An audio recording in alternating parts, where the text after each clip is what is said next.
उसकी बुद्धि ऐसा चिंतन कराती है कि अनुकूल व्यक्ति का मिलना, अनुकूल भोगों का मिलना, शरीर का अनुकूल रहना, परिस्थिति का अनुकूल रहना, बोले ये हमारी साधना का फल है।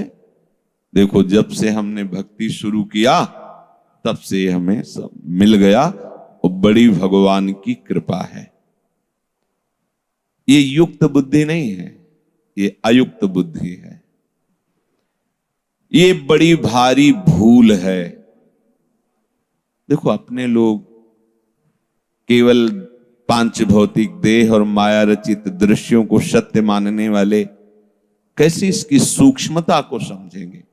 ये महापुरुषों ने उस परमात्म तत्व को देखा है, परमात्म तत्व को अपनी आत्मा के रूप में अनुभव किया है, इसलिए परमात्म तत्व के ये विशेष ज्ञाता है। ये कह रहे हैं कि जो उपासक अनुकूल परिस्थिति, अनुकूल भोग सामग्री, शरीर का स्वस्थ रहना, अनुकूल वातावरण, तो भगवान की बड़ी कृपा है ऐसा मानता है, बोले बड़ी भारी भूल कर रहा है। ये बड़ी भारी भूल है जो भगवत कृपा को अनुकूलता में तौल रहा है। अनुकूल भोग पदार्थ में बुद्धि राजी रहती है, अनुकूल परिस्थिति में राजी रहती है, अनुकूल व्यक्ति, अनुकूल वस्तु में राजी रहती है। और जब ये बुद्धि राजी रहती है तब ये माया में होती है। इसीलिए बहुत बड़ी भूल है, ध्यान देना। उसका माया बंधन दृढ़ होता है। ये अनुकूल परिस्थिति, अनुकूल व्यक्ति, अनुकूल वस्तु, शरीर का अनुकूलता, स्वास्थ्य आदि को लेकर ये सब भगवद विमुखता प्रकट करने वाले हैं। होता है, ऐसा ही होता है। जो मलिन अंतःकरण वाले हैं वो इसे समझेंगे, फिर रहा क्या जीवन में? जब ये सब बंधन है तो फिर बचा क्या? जीवन ही क्या बचा? हाँ, तो अपने अस्तित्व को प्रभु में समर्पित कर दो, यही जीवन का स्वरूप प्रकाशित करेगा। माया के मोह के बंधन में बंधकर जो अलग कर देने वाली बात है वो ये है, उपासना में चला पर अनुकूलता की मांग बनी हुई है। बहुत सत्संग भगवत प्राप्ति के लिए तो सुलझना है, अंदर से देखो। सत्संग में बैठ करके हम सत्संग के वचनों में डूब रहे हैं। अगर एसी होती यहां तो थोड़ा अच्छा होता, कूलर हमारे सामने ही होता तो अच्छा होता। ये व्यक्ति हलचल करता है, हट जाता तो अच्छा होता। कई लोग ये चिंतन करते हैं सत्संग में, जब मानसिक तरंगे पकड़ी जाती है तो ये दिखाई देता है, अरे भगवदानंद की प्राप्ति के लिए कदम बढ़ाया है तो पहली बात अनुकूलता शब्द का परिचय छोड़ो। अनुकूल परिस्थिति, अनुकूल व्यक्ति, अनुकूल पदार्थ, इसका परिचय छोड़ो। भोगना तो बात जाने दो, इसका परिचय छोड़ो, इसकी मांग छोड़ो, क्योंकि ये अनुकूल नहीं है। आप कहोगे कि इस अनुकूलता को छोड़े तो फिर बचेगा क्या? परमानंद, जहां दुख का लेस नहीं, वहां पहुंचने के लिए आपको ये तैयारी करनी है। जो इसको भगवत कृपा मानता है, बहुत बड़ी गलती, क्योंकि ये प्रभु से अलग कर देने वाली बात है। पर होता यह है कि जब उपासक प्रभु का भजन करता है, प्रभु का नाम जप करता है, शास्त्रों का स्वाध्याय करता है, तो उसके हृदय में भोगों की प्राप्ति या भोगों में सुख बुद्धि ये रहती है। और जहां उसको प्राप्त हुई सफलता, बस वो मान लेता है कि हमें लाभ मिला, हमारी कामना पूरी हुई, हम पर भगवान बड़े कृपालु हैं, ऐसा मान लेता है। परंतु बहुत बड़ी गलती हो गई क्योंकि वो अनुकूल भोगों में भगवान की कृपा को मानकर उसमें फंस जाएगा और भगवत चिंतन रहित होकर भोगाभ्यास दृढ़ होगा, अनुकूलता का भोग करने लगेगा। जो अखंड आनंद की यात्रा थी रुक गई। भगवान कृपा करके अपने जनों को ऐसे घेरे में ला देते हैं कि उसको भजन करना ही पड़ेगा, दूसरा कोई उपाय नहीं।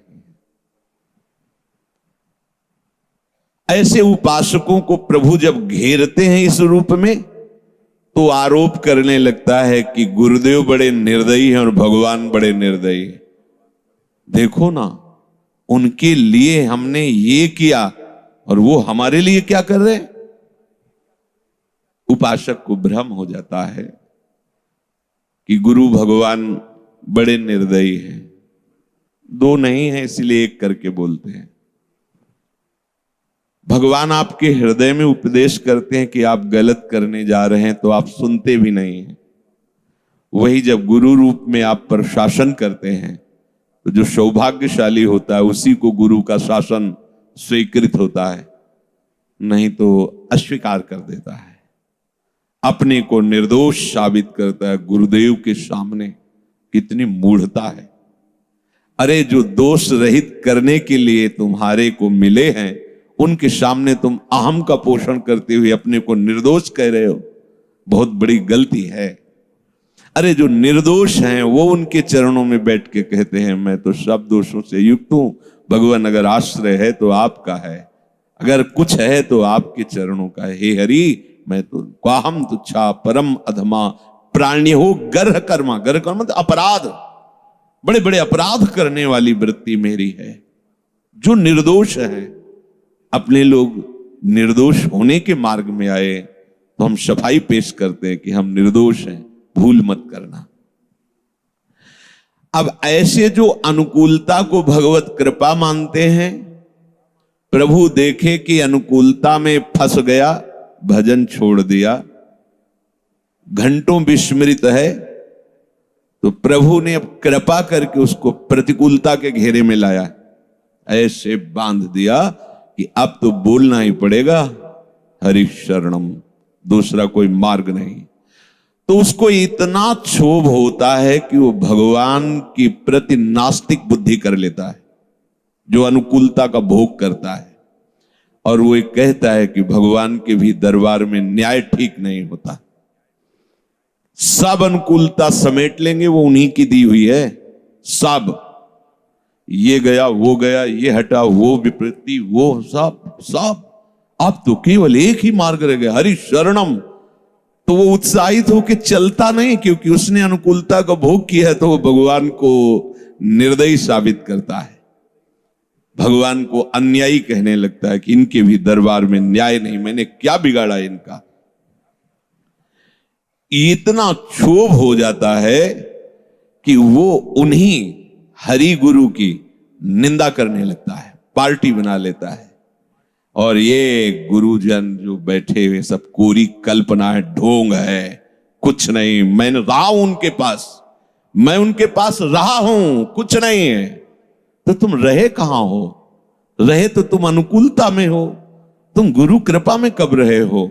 गुरु कृपा में रहने वाला जो होता है उसकी स्थिति अलग होती है। कृपा प्रकरण पढ़ के देखना, सेवक वाणी में 9वें प्रकरण में है, पहले अकृपा प्रकरण है, फिर कृपा प्रकरण है। जिस समय तुम्हारे हृदय में कृपा उतरेगी तो कभी भगवत विस्मरण नहीं होगा। कृपा का स्वरूप ही होता है भगवत स्मरण अखंड।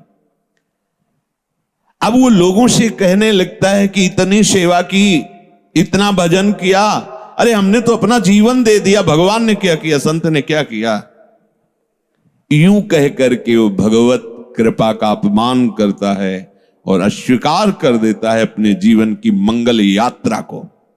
संतों को जो दुख होता है वो ये देख के नहीं कि तुम उनके पास से जा रहे हो तो उनको दुख हो रहा है, नहीं, वो ममता रहित है, उनको इस बात का दुख नहीं, उनको इस बात का दुख होता है कि अनंत जन्मों में तुम्हें ऐसा अवसर मिला था जहां आप अपना मंगल कर सकते थे।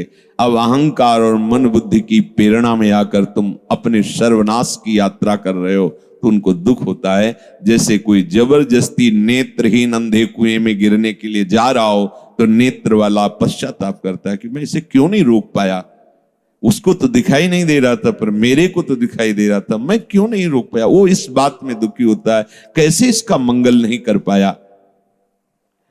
इसलिए उपासक किसी भी अनुकूलता को कभी भगवत कृपा ना मान ले। पहले पहल जब उसे सफलता मिलती है तो प्रभु की कृपा मानकर उसका जब भोग करता है तो उसकी साधना उपासना वहीं रुक जाती है। ये बहुत निर्णय किए हुए वचन है।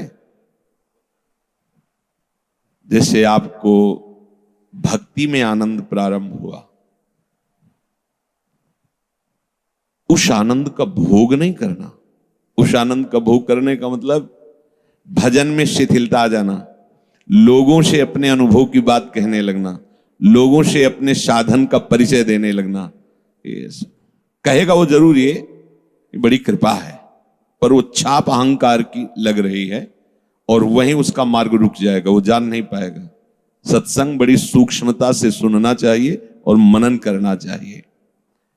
आगे चल करके उसका पूरा का पूरा परमार्थ रुक जाता है और वो भूल जाता है कि मैं भजन करने के लिए आया था। भूल जाता है, उद्देश्य ही उसका भटक जाता है। फिर तो वो अपने को साधु, अपने को उपासक और भक्त दिखाने के लिए पूरा अहंकार झोंक देता है। जितना नाटक कर सके उतना ही, जितना नाटक, बस कोरा नाटक रह जाता है, आंतरिक परमार्थ की वृत्ति नहीं रहती। ऐसा कार्य करने से लोग हमारी प्रशंसा करेंगे, ऐसा पहनावा पहनने से लोग हमारा आदर करेंगे। अपनी बल बुद्धि चतुराई कला कौशल केवल घमंड के लिए प्रयोग कर देता है। बना रहे ये मान सम्मान और यश कीर्ति।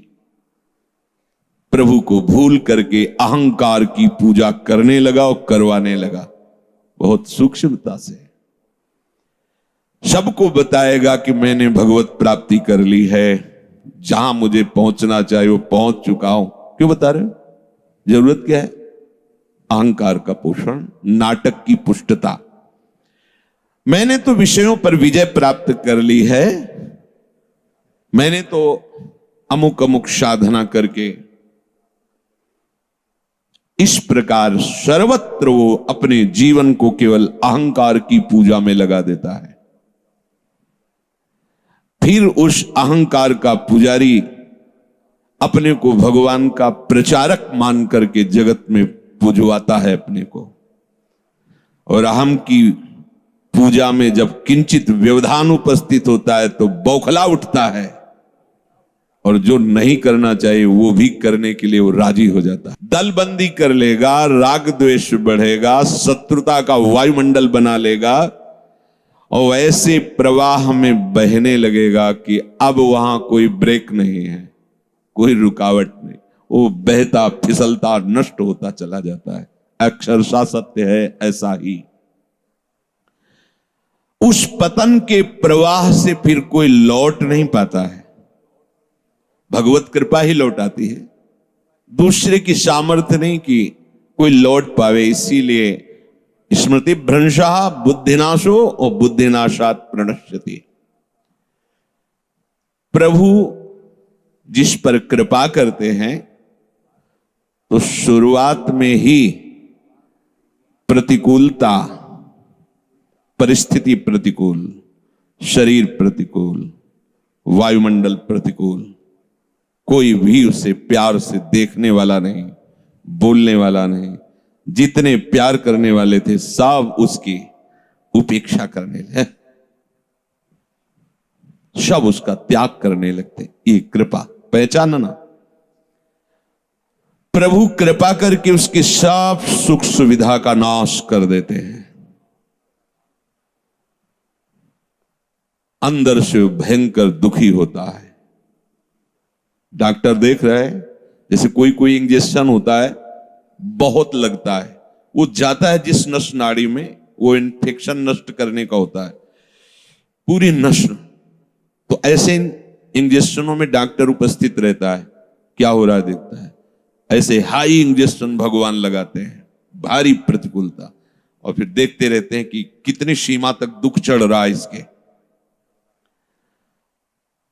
जब वो देखते हैं कि कहीं भी इसका मन अब किसी भी तरफ जाए ऐसा रास्ता मैंने नहीं रखा, सब काट दिया है।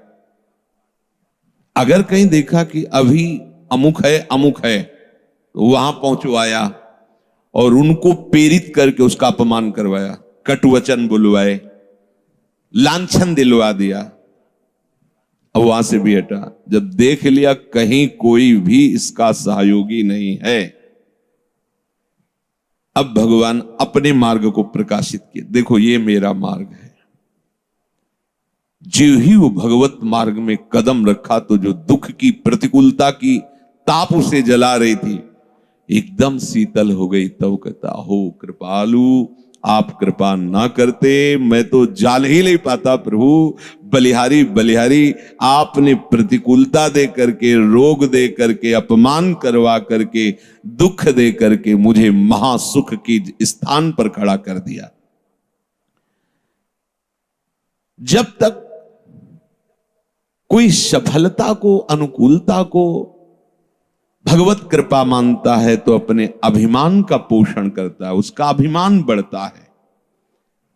जिसका अभिमान बढ़ता है उससे प्रभु और संयम, नियम, पवित्रता, धर्म ये सब दूर हो जाते हैं। वो मोहवश अपने को ऐसा मानने लगता है कि मेरे लिए अब कुछ भी असंभव नहीं, मैं कुछ भी कर सकता हूं। बहुत हल्की बुद्धि होती है ऐसा। उपासक कभी अनुकूलता को भगवत कृपा ना माने, नहीं तो हम आपको कहते हैं दर्शन भी छूट गए वृंदावन के, और हालत यह है कि अश्रद्धा हो गई उनको नाम मंत्र से, क्योंकि एमएलए नहीं बने। एमएलए बनने के लिए उन्होंने खेती बेची, रुपया पैसा लगा, सब खत्म। अब जब बने नहीं तो कोई तुम्हें न गार्ड, न कोई साथी, न कोई मित्र। अब आ गए अपनी स्थिति में आ गए तो सोचा भगवान निर्दयी है, वो ठीक न्याय नहीं करता, जो पीछे वर्णन किया। ऐसा ही वो मोहवश सोचता है कि मैं असंभव को भी संभव कर लूंगा, चाहे जो भी बात हो, मैं जो बोलूंगा वही होगा।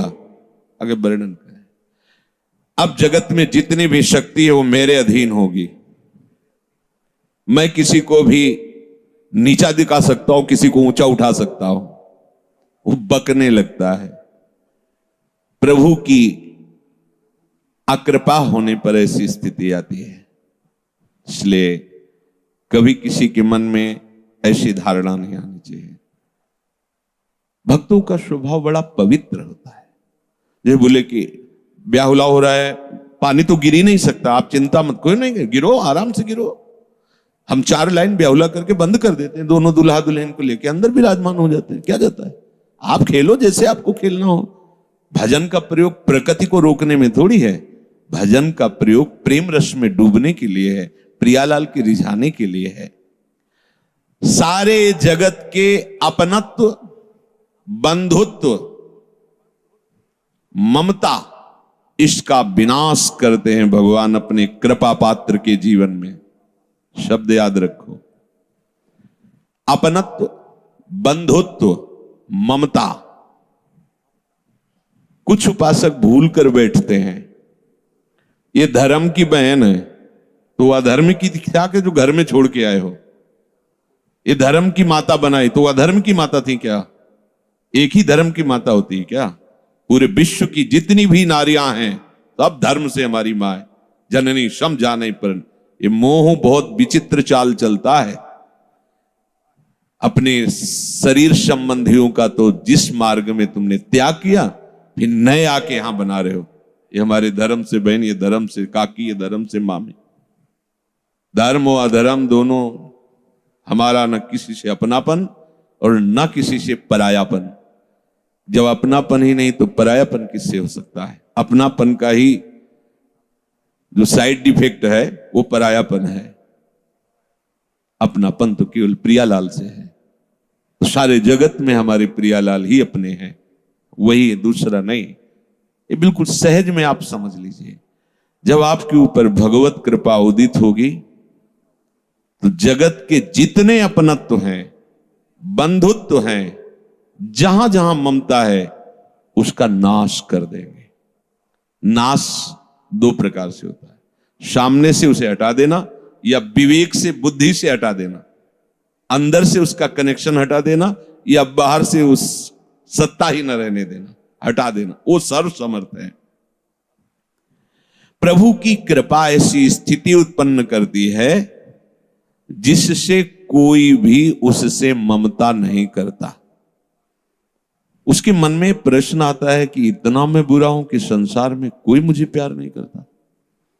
ऐसा आता है पूरा जीवन।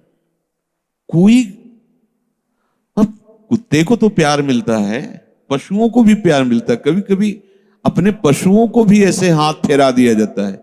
परुष उपासक को कभी किसी ने ऐसे नहीं किया, कभी कभी पूरे जीवन में। जहां देखो वहीं प्रतिकूलता है, प्रतिकूलता। क्यों? क्योंकि भगवत कृपा है, कहीं नहीं फंसने दिया, उपासक को कहीं नहीं फंसने दिया। वो तो चाहता है कि कोई हमें प्रेम से तो बात कर ले, कोई नहीं, क्योंकि कृपा है। अगर कहीं भी किसी ने आदर और प्रेम दिया तो फंस जाएगा, नया बच्चा है, इसलिए भगवान कृपा करके उसको प्रतिकूलता, वो अंदर से डोरी संभाले रहते हैं कि टूटने ना पावे, और आगे बढ़ाते चले जाते हैं। सारी ममता, सारा राग जब प्रभु नष्ट कर देते हैं तब उसके ज्ञान चक्षु खुलते हैं। फिर वो देखता है, फिर वो रोता है प्रभु की कृपा को। ओहो, ऐसी कृपा मैं जन्म जन्म लगा रहता तो भी नहीं छोड़ पाता। हे गुरुदेव, हे लाडली, आपकी कृपा को मैंने पहचाना नहीं और अंदर से कोसता था कि तुम बड़े निर्दयी हो, पर अब पता चला तुम बहुत प्यार करते हो। जहां मैं धोखे में फंसा था, मुझे धोखे से बचा लिया। संसार का नियम है सफलता में प्रेम देना।